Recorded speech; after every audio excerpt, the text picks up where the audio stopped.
So magandang araw guys. Ngayon yung nagbablog natin yung tinatawag na tabigi.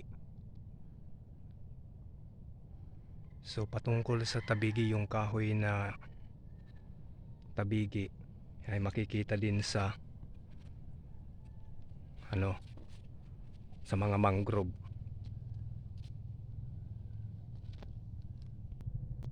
So mapapansin yun guys, ito yung puno na ipinapakita ko sa inyo. Yan. So dito guys, makikita natin yung kulay niya ay kulay brown.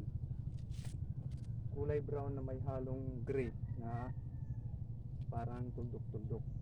So marami siyang sanga at yung bunga niya guys, medyo malalaki na parang bunga ng suha. So makikita natin na kakaiba siyang klase ng kahoy.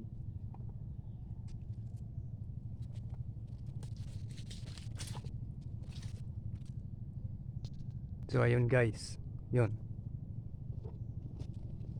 So kapansin-pansin yung katawan niya. Yan yung puno. Yan yung mga ugat niya. Yan. Yan yung dahon niya, guys. Yan oh. So ito yung tinatawag na tabigi. Sa amin ay ewan ko lang sa inyo kung ano ang tawag dito.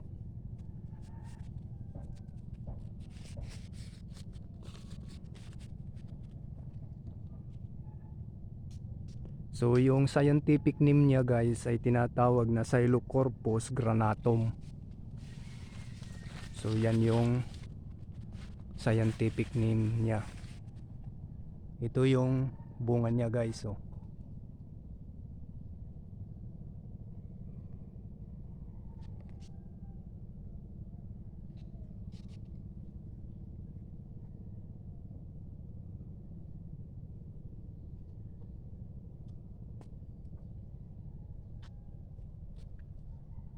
So makikita nyo guys, ito yung mga bulaklak niya yun. Yan yung bulaklak niya. Yan o.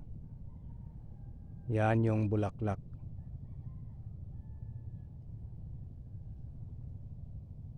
So karaniwan ginagawa din to ng panggatong.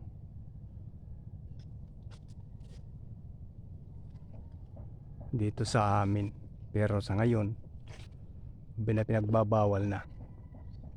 So kung maliliit pa sila, pag nalalaglag na yung bunga guys, ito ipapakita ko sa inyo. Ito yung maliit na puno ng yun o. Yan yung buto ng ng tabigi or Xylocorpus granatum. Ito yung maliit pa siya. Yan o. Yan.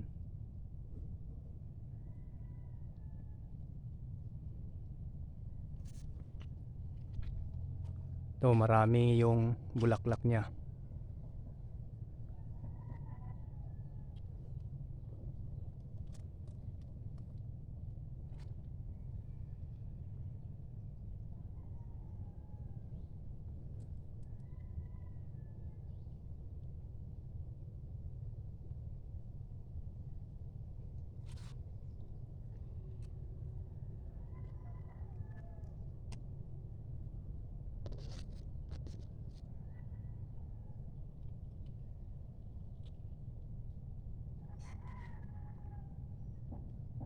So dito lang muna guys, hanggang dito lang muna.